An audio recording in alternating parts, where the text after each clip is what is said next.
Vamos con el tema de enfermedad pulmonar obstructiva crónica en base al libro de Harrison y a las guías GOLD, que es una guía a nivel internacional muy aceptada, y pues la mayoría de los textos se sacan la bibliografía a través de estas guías que se van renovando cada año.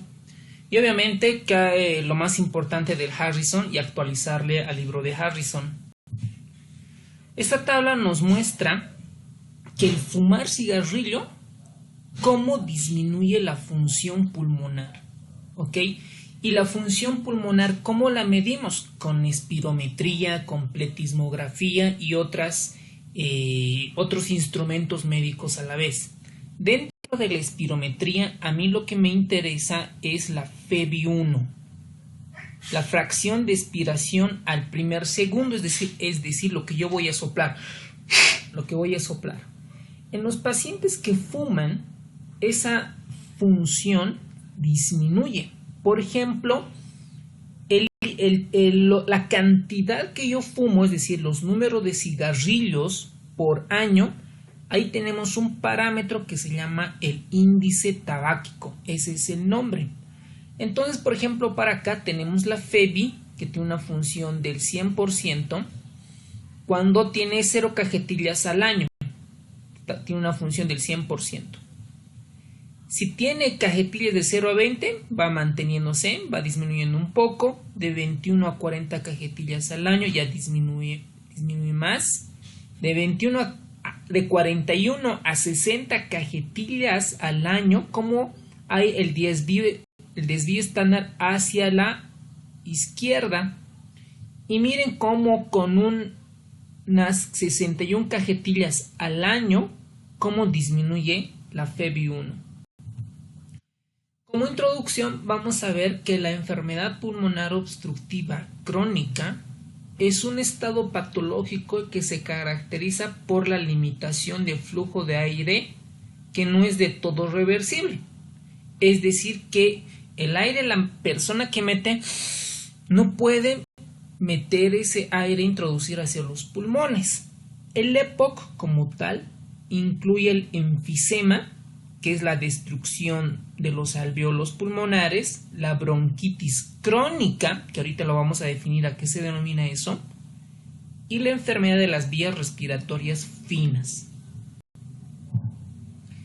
Ahora, para que una persona pueda tener EPOC, hay factores de riesgo. El más importante es el tabaquismo.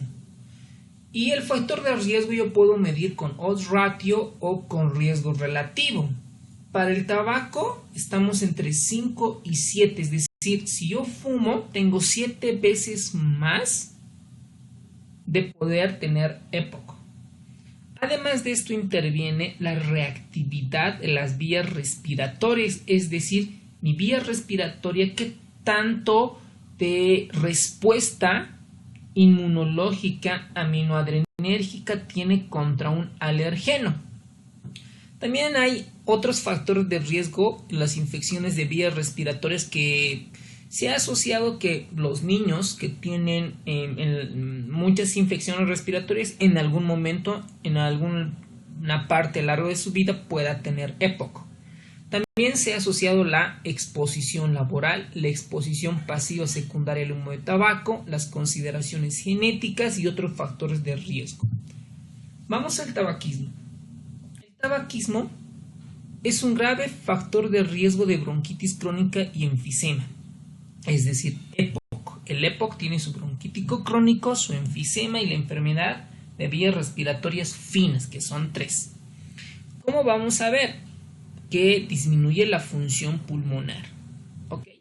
Para esto nosotros tenemos el índice tabáquico, que se expresa en cajetillas año, el cual se hace el producto de multiplicar el promedio de cajetillas consumidas al día por el total de años de tabaquismo. Por ejemplo, si yo, fumo un paquete al día, ojo, durante 20 años, ok, he fumado un paquete, entonces hago 20 cigarrillos al día por 20 años.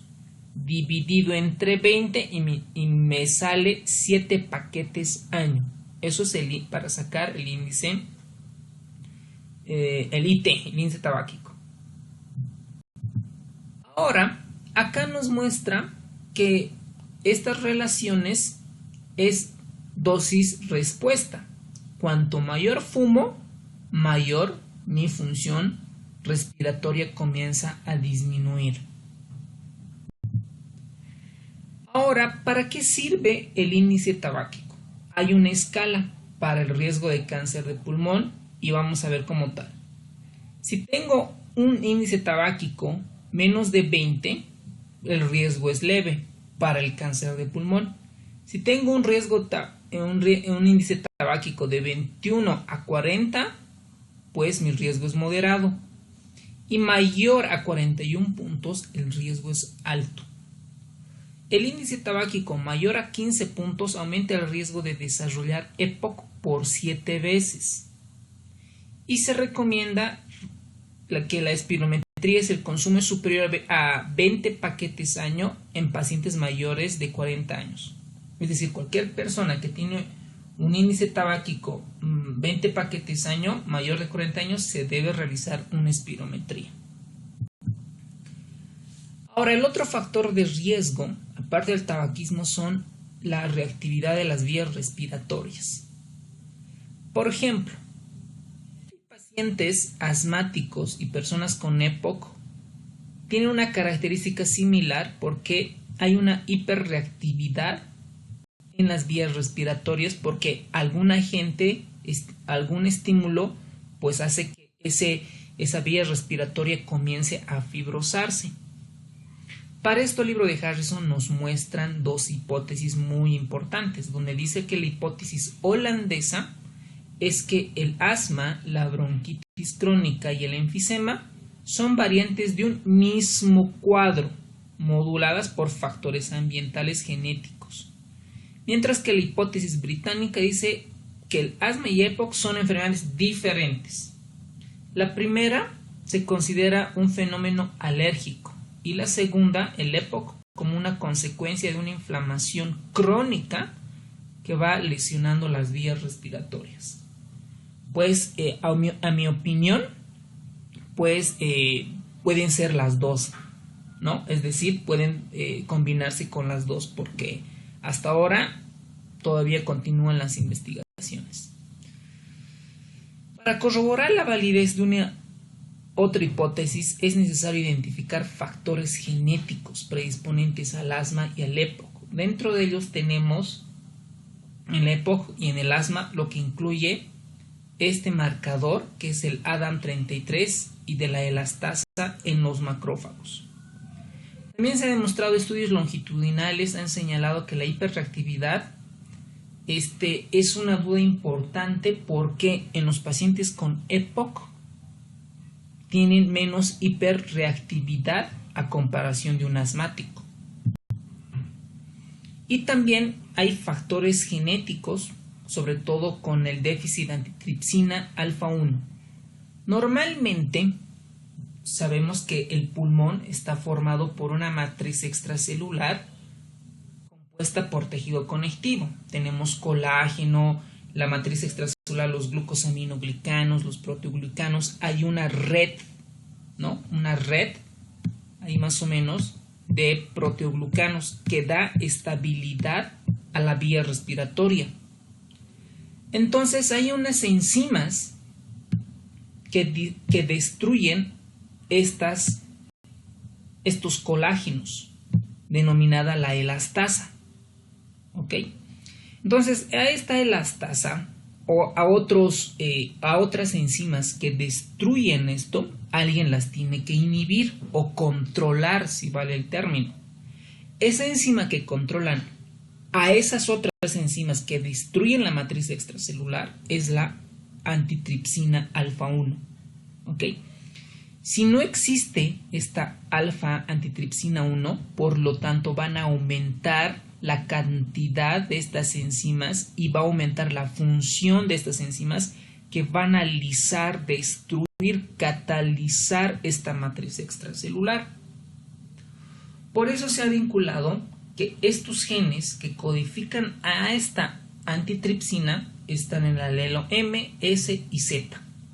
En el alelo M se vincula con niveles normales de alfa-1 antitripsina. En el alelo S, que se vincula a una disminución leve de alfa-1 antitripsina, y si está presente el alelo Z con una relación con una disminución extrema de esta enzima como tal. Ahora, este déficit de esta enzima alfa-1 antitripsina, por ejemplo, en los pacientes que se han aislado en pacientes con mayor al 1% esta deficiencia en poblaciones de raza blanca, de los cuales del 1 al 2% con EPOC hereda la deficiencia de enzima alfa-1 antitripsina. ¿Ok?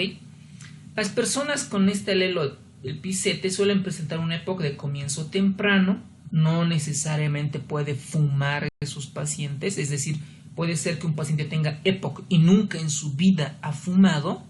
Suele ser solamente fumador pasivo, es decir, aquella persona que no comienza a fumar, pero de las otras personas sí comienza a inhalar ese humo y de repente tiene un EPOC muy avanzado, y en estos pacientes se investiga estas deficiencias de estas enzimas. Los fumadores con una deficiencia importante de alfa-1 antitripsina son propensos a la EPOC desde etapas muy tempranas de su vida. Esto es lo que hemos mencionado, y aquí se ve cómo el tabaco y la nicotina generan especies reactivas destruyendo o estimulando mediadores proinflamatorios, inactivando las antiproteasas y aumenta la liberación de elastasas por el neutrófilo, y así comienza a destruir la matriz extracelular del parénquima pulmonar. Ahora, estos pacientes, ¿no?, que son fumadores, que tienen algunos genes para deficiencia alfa-1 antitripsina, que en algún momento, por ejemplo, en los pueblos, no necesariamente fuman, pero sí tienen EPOC. ¿Por qué? Porque inhalan el humo de la leña. A eso se denomina EPOC asociado a biomasa. ¿Ok? A biomasa. Entonces, la evolución natural de estos pacientes es que comienzan a disminuir la función pulmonar. ¿Ok? Es decir, les falta aire. No pueden o se cansan muy rápido, tienen disnea, tienen la sensación de falta de aire. Entonces, esto, cuando el paciente comienza a empeorar, el pulmón ya afecta hacia el corazón derecho, al ventrículo derecho. Y en etapas iniciales, ¿cómo los vamos a valorar? Haciéndole una espirometría. Entonces, acá tenemos un esquema de la evolución natural del EPOC. Un sujeto puede morir o quedar discapacitado por EPOC a consecuencia del ritmo normal de disminución después de una menor fase de crecimiento.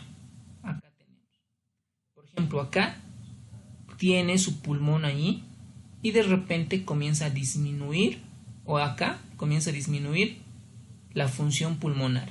Esto es un patrón B. O de un comienzo temprano de disminución pulmonar normal, como esta, la C. Tiene un inicio de EPOC, pero el deterioro del pulmón, de la función pulmonar, es lenta. O pueden ser como el caso D, tiene buena función pulmonar y puede ser que el deterioro de la función pulmonar esté más rápido. ¿Ok? Y esto se evalúa con la FEBI. Dentro de la fisiopatología, pues esto es muy fácil, ¿no? Lo que sabemos que hay obstrucción al flujo aéreo en la vía respiratoria. Entonces, cuando el paciente no puede respirar, no puede meter aire, mete el aire y no puede sacar todo. Es decir, meto digamos 400 cc de volumen de aire y solo saco 200. Entonces, ese aire que se queda, solo saco 200 y los otros 200 se quedan dentro de mi pulmón. A eso se la denomina volumen residual. ¿Ok? Hay un aumento del volumen residual. A esto hay una disminución de capacidad pulmonar total, hay una desigualdad en el coeficiente de ventilación y perfusión, y hay una distribución desigual en la ventilación. Es decir, si yo estoy atrapando aire, o sea, meto 400 y solo saco 200, a este fenómeno se la denomina hiperinsuflación dinámica. ¿Ok? Hiperinsuflación dinámica. La hiperinsuflación dinámica lleva a que exista hipertensión pulmonar, y la hipertensión pulmonar lleva a disfunción sistólica del ventrículo derecho, y por esto se denomina el cor pulmonale, ¿okay? El corazón agrandado por culpa del pulmón. Y si esto se exacerba, hay falla cardíaca, se denomina cor pulmonale agudo, ¿vale? Entonces, hay una obstrucción de vías respiratorias que la podemos evaluar con una espirometría. En la espirometría me interesa la FEBI y la relación de la FEBI con la FVC, con la capacidad vital. ¿Okay? Entonces acá lo que vamos a ver es que en la EPOC hay obstrucción de la vía respiratoria, se reduce la vía aérea, hay aumento de la resistencia. En las etapas más avanzadas hay una curva que muestra un flujo expiratorio menor de lo normal, y esto se va a manifestar en la FEBI. Entonces, esto es lo que mencionamos. Cuando nosotros vemos una radiografía con unos diafragmas aplanados y hay radiolucidez, es decir, también hay aumento de los espacios intercostales, es decir, que este paciente está atrapando aire. ¿Por qué? Porque está obstruida la vía respiratoria o el tracto respiratorio superior. Entonces lo que hay es atrapamiento de aire, hiperinsuflación dinámica, hipertensión pulmonar, disfunción sistólica del ventrículo derecho y llega en falla cardíaca. Entonces lo que vamos a evaluar en toda esta parte, el libro de Harrison nos muestra estas fases. En primer lugar, disminuir la zona de oposición entre el diafragma y la pared de abdomen. La presión abdominal es positiva durante la inspiración, frena el movimiento de la caja torácica, disminuye la inspiración. Esto por la hiperinsuflación dinámica. En el segundo lugar, en el diafragma, las fibras musculares del diafragma están aplanadas, más cortas de lo normal, son menos capaces de generar presión inspiratoria, es decir, además existe una disfunción diafragmática. El diafragma aplanado genera mayor tensión, produce aumento de la presión transpulmonar, esto por la ley de Laplace. Es decir, cuanto mayor aumenta mi tensión, aumenta además la presión transpulmonar. Entonces, no solamente hay obstrucción de la vía respiratoria, hiperinsuflación dinámica, hipertensión pulmonar, disfunción sistólica del B, además existe alteración en el intercambio de gases por la inflamación y la fibrosis. A un principio, estos pacientes, nosotros normalmente saturamos 99 al 100%, en La Paz 92, 94, ¿no? En Cochabamba 95, 96. Pero en un paciente con EPOC, esa saturación va bajando. ¿Ok? Para ellos saturar 89, 88 está tranquilo, ¿no? Y entonces, como esa obstrucción es sostenida, el CO2 comienza a elevarse. ¿Ok? Este CO2 comienza a elevarse. Por lo tanto, estos pacientes son hipoxémicos crónicos e hipercápnicos. ¿Ok? Entonces, además, estos pacientes tienen una cardiopatía pulmonar e insuficiencia del ventrículo derecho, lo que ya habíamos mencionado, Una disfunción cuando la FeB está menos del 25%, existe una disfunción del ventrículo derecho muy importante. Ahora, ¿qué vamos a encontrar si nosotros hacemos una biopsia? Vemos al pulmón, lo biopsiamos, y ¿qué vamos a ver en las vías respiratorias de grueso calibre? Vamos a ver el bronquio, agrandamiento de las glándulas mucosas, hiperplasia de células caliciformes. Recuerden que estas células caliciformes producen mucus, el moco. Entonces estos pacientes están muy proliferados. Por eso, dentro de la definición de bronquitis crónica es tener expectoración. Ahorita vamos a ver. En los bronquios hay metaplasia pavimentosa. Esta predispone a la carcinogénesis. Existe hipertrofia de los músculos de la fibra lisa e hiperreactividad bronquial.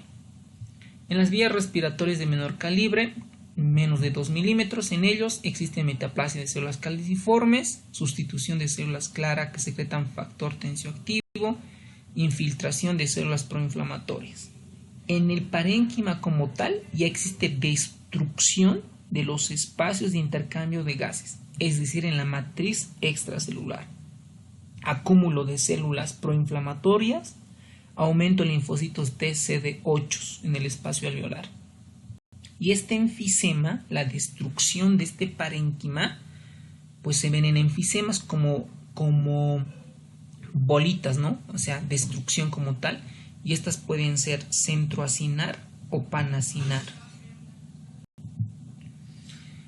Esto ya habíamos mencionado, que la patogenia y limitación del flujo aéreo, y en la patogenia del enfisema es que la exposición del tabaco hace que existe una quimiotaxis como tal, reclutamiento de células inflamatorias como el neutrófilo y el macrófago, las cuales secretan proteincinasas que destruyen la elastina, además inhiben a las otras enzimas que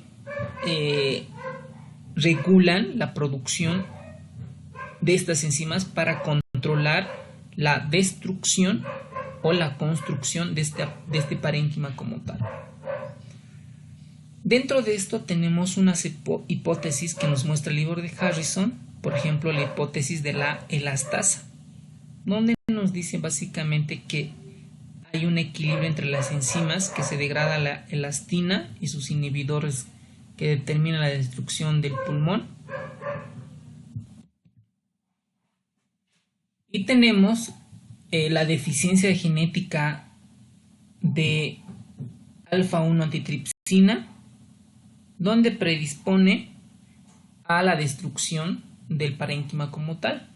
Y la otra hipótesis es que la inflamación crónica activa algunas enzimas produciendo proteólisis, es decir, destrucción de las proteínas de la matriz extracelular. El mecanismo para la activación de estos macrófagos es inducida por oxidantes de tipo desacetilasa tipo 2 de las histonas, que afecta la acetilación contra la transcripción resultante de las metaloproteinasas de la matriz, tanto en las células proinflamatorias.